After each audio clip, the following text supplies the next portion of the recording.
오늘 본문의 역사적인 배경은 페르시아 바사 제국 아하수에로 왕 시대입니다. 이 시대가 페르시아 제국에게는 가장 위세가 높았던 전성기 시대 중에 하나라고 할 수 있겠습니다만은 유대 민족에게는 이 시대가 참 암울한 시대였죠. 일자 포로 기환자가 스룹바벨과 함께 예루살렘으로 돌아와서 성전을 다시 세웠지만 아직 에스라 느헤미야는 돌아오기 전입니다. 예루살렘 성벽도 아직 폐허 그대로였던 시절인 거죠. 유대 땅으로 돌아간 유대인들이 한 5만여 명 정도 되었지만은 나머지 대부분의 유대인들은, 학자들은 한 30만 명에서 50만 명 추산합니다만은 나머지 대부분의 유대인들은 바사 제국 이곳저곳에 디아스포라 공동체 이루어가면서 흩어져 살고 있었습니다. 그러니까 이들의 영적 정체성이 언제든지 흔들릴 수 있었던 그런 위태로운 시대였죠. 그 시대에 이 에스더서의 사건이 벌어진 겁니다. 바사 제국 내 권력자 중에 하나였던 하만이 아하수에로 왕의 인장 반지를 위임받아서 제국 내 유대인들을 모두 진멸하라는 칙명을 내렸습니다. 유대 역사에 있어서 출애굽기 시대 이후로 가장 큰 민족적 위기였습니다. 이 에스더가 하는 말대로 전쟁에 지고 포로로 끌려가도 다시 돌아올 수는 있지만은, 그런 소망은 있지만, 아예 이렇게 민족 전체가 진멸을, 학살을 당한다면 하나님 나라 백성의 소망과 언약은 다 끊어지는 것 아닙니까? 그러니까 출애굽하면서 홍해바다를 건넜던 그 위기의 순간 이래로 유래를 찾아볼 수 없는 절체절명의 민족적 위기였던 거죠. 에스더서는 이 엄청난 위기의 순간에 하나님께서 어떻게 유대 민족을 다시 한번 구원하시는가 하는 이야기를 우리들에게 들려줍니다. 흥미로운 건 이 책에 비슷한 시대에 쓰였던 에스라 느헤미야와 비슷하게 이 책에도 하나님이 한 번도 언급되지 않습니다. 여호와의 이름은 고사하고 하나님, 주님이라는 단어조차 등장하지 않습니다. 하나님의 말씀의 계시도 전혀 없습니다. 그래서 얼핏 보면 이 책은 완전히 유대인들을 위한, 그냥 유대인들의 옛날 이야기 같은 느낌이 들죠. 그런데도 유대인들은 처음부터 이 책을 정경으로 받아들였습니다. 하나님의 이름도 써있지 않고 하나님의 말씀도 게시되어 있지 않지만 이 책 안에는 사건마다 역사하시는 하나님의 그 섭리하시는 은혜가 선명하게 드러나기 때문입니다. 하나님께서는 이 책의 이야기처럼 초자연적인 기적을 통해서만이 아니라 어쩌면 우연처럼 느껴질 수도 있는 지극히 상식적이고 일반적인 섭리의 역사를 통해서도 하나님의 백성들을 보호하십니다. 하나님의 역사를 이끌어 가십니다. 그리고 그 하나님의 섭리의 은혜 가운데 하나님의 백성들은 결코 망하지 않습니다. 지금까지 하나님께서 숱하게 성경을 통해서 말씀하시고 또 언약하셨던 것처럼 하나님의 백성을 저주하고 해치는 이들이 오히려 망하게 됩니다. 하나님께서는 늘 그렇게 신실하게 하나님의 백성들을 지켜주십니다. 오늘 본문 말씀은 왕비 에스더가 왕과 하만을 초청해서 연 두 번째 잔치의 모습을 보여주고 있어요. 에스더서 전체 이야기의 절정 부분에 해당한다고 할 수 있겠습니다. 오늘 읽으신 것처럼, 또 어제도 읽으신 것처럼 에스더는 하나님의 오묘하신 섭리 속에서 바사 제국의 왕비가 되었고, 에스더의 사촌뻘인 모르드게가 이 에스더를 수양딸처럼 키우고 있었는데, 이 모르드게 역시 하나님의 섭리 아래서 우연찮게 왕실에서 큰 공을 세우게 되었습니다. 하지만 왕실에는 이스라엘의 오랜 원수였던 아말렉 사람의 후손 하만이라는 자가 있었습니다. 이 사람은 왕의 총애를 받고 높은 자리에 오른 사람이었는데, 모든 사람들이 다 자기에게 절을 하지만 모르드게는 절을 하지 않는다는 이유로 모르드게뿐만 아니라 유대인 전체를 죽이려고 하는 계획을 세웁니다. 마치 하나님의 자리를 대신해서 경배받기 원하는 사탄의 속성을 보여주는 듯한 인물이죠. 그래서 왕에게 진언을 넣어서 왕의 법률을 지키지 않는 민족이 있습니다 라고 하면서 유대 민족을 진멸할 수 있는 허락을 받아내었고, 모르드게는 그 일을 막기 위해서 지금까지 딸처럼 애지중지 키워왔던 에스더 왕비에게 네가 왕후의 자리를 얻은 것이 이때를 위함이 아닌지 누가 알겠느냐 하면서 자칫 목숨을 잃을 수도 있는 위험한 자리로 나서줄 것을 요청합니다. 그래서 에스더는 수산성, 그 수도 수산성에 있는 모든 유대인들에게 함께 금식해달라고 전한 후에 죽으면 죽으리다 하는 마음으로 왕 앞에 나아가서 청을 하죠. 제가 잔치를 베풀려고 하는데 거기 와주시옵소서. 그래서 왕과 하만을 초청을 하죠. 그런데 첫 번째 잔치에서 에스더는 왕에게 아무런 요청도 하지 않았어요. 그냥 내일 한 번 더 잔치를 열 테니까 내일도 한 번 더 와달라고 그 얘기만 했습니다. 성경 그 이유에 대해서는 쓰고 있질 않습니다. 왜 첫 번째 잔치에서 아무 이야기도 안 했을까? 어쩌면 아직 때가 아닌가 싶었는지도 모르죠. 왕의 마음이 아직 충분히 열리지 않았다고 생각했는지도 모릅니다. 어쩌면 너무 긴장되고 두려웠는지도 모르겠습니다. 이유는 알 수 없지만 그 역시 하나님의 놀라우신 섭리였습니다. 첫 번째 잔치를 마치고서 그날 밤에 하만은 기분이 너무 좋았어요. 에스더 왕비의 잔치에 초청받은 것이 왕과 나뿐이다. 그래서 마음이 한껏 교만해져서 모르드게를 매달아 죽일 수 있도록 50규빗이나 되는 한 20여 미터 되는 나무를 준비합니다.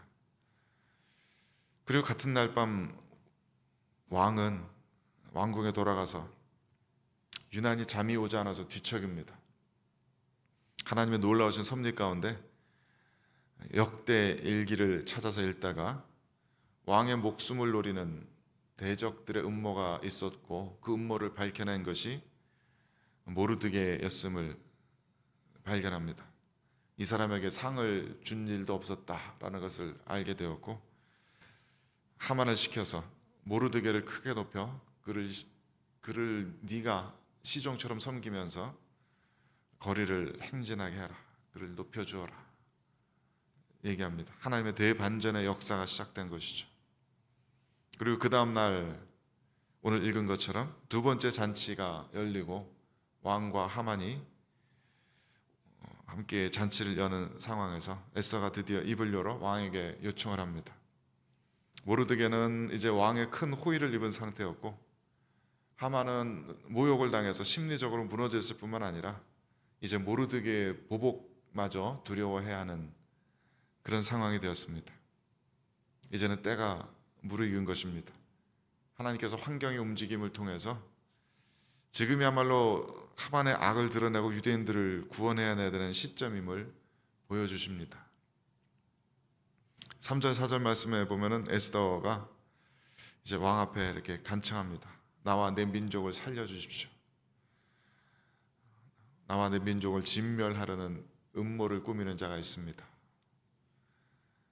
그것이 누구냐 물으니까 그 악한 일을 꾸미는 원수가 바로 이 하만입니다 라고 왕 앞에서 담대하게 모든 진실을 드러내죠.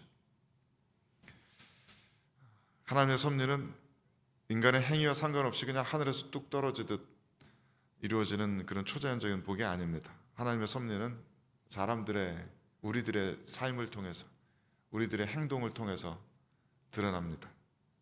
모세도 하나님의 섭리 속에서 바로와 대면하며 하나님의 말씀을 전달하고 싸우는 그런 시간을 가져야 했습니다. 다윗 역시 하나님의 기름 부으심을 받고서도 수많은 시간 싸우고 기다리며 오랜 영적 여정을 계속해야 했죠.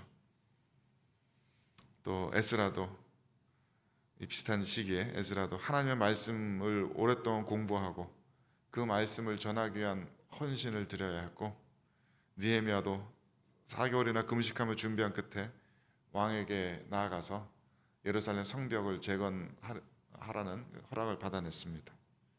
하나님의 섭리가 우리들의 사람들의 행동을 통해서 역사하십니다. 에스더 역시 자신의 이 말 한마디 때문에 무슨 일이 일어날지는 알지 못한 채 혹시 왕이 잔치 분위기 망친다고 화를 낼지 하만이 생각지도 못한 변명으로 빠져나가서 오히려 자신을 위험에 빠뜨릴지 알지 못한 채 그냥 죽으면 죽으리라 하는 하나님의 섭리에 모든 것을 맡긴 채 자신과 온 유대 민족의 운명을 올려드리고 있는 것입니다. 그리고 7절 8절 말씀에서 하나님의 놀라운 섭리가 또 한번 드러납니다. 왕은 에스더 왕비의 이야기를 듣고 노하여 일어나서 잠시를 자리 비우는데, 그 사이에 하만이 목숨만 살려달라고 간청하기 위해서 에스더가 앉아있는 카우치 거기에 몸을 기울여서 엎드렸고, 마침 그 장면을 잔치자리로 돌아오는 왕이 보게 된 것입니다. 내 앞에서 왕비를 강간까지 하려고 하느냐 크게 분노하면서 하만 자신이 준비해 놓은 20여 미터 나무에 하만을 매달아 죽여버립니다. 세상 사람들의 눈에는 우연과 우연의 연속처럼 보일지 모르지만 믿는 이들에게는 하나님의 섭리입니다. 믿는 이들에겐 우연이란 건 없습니다.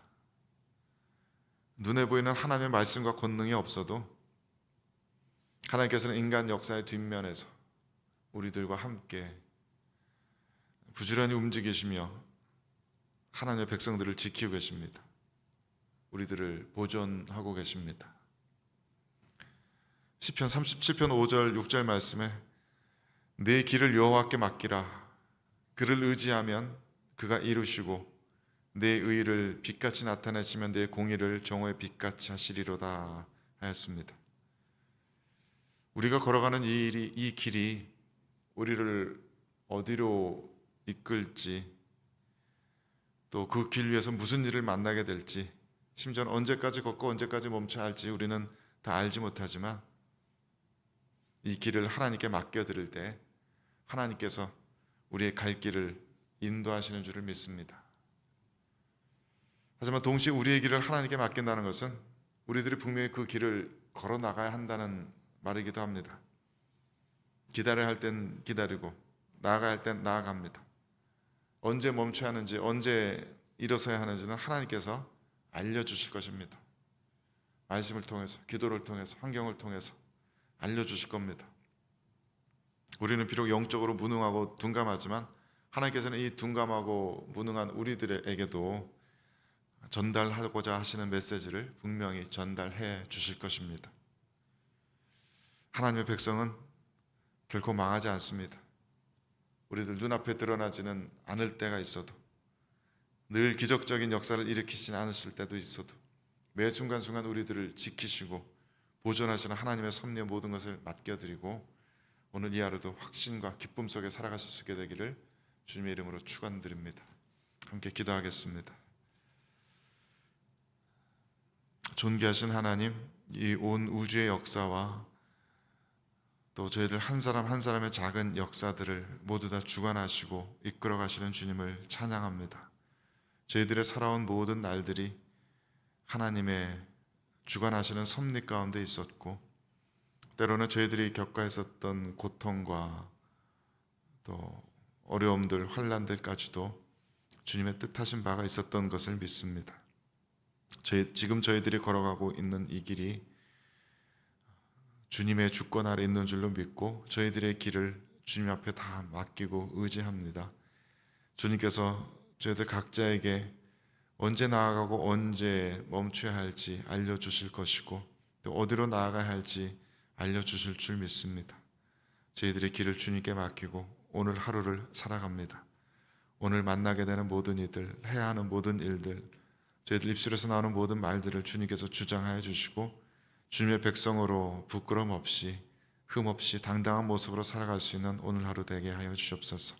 그래서 오늘 이 하루가 역시 또 하나님의 뜻을 이어드리고 또 하나님의 계획을 성취할 수 있는 복된 하루 되어질 수 있도록 저희들과 동행하여 주옵소서. 우리 구주 예수 그리스도의 이름으로 감사하며 기도드립니다.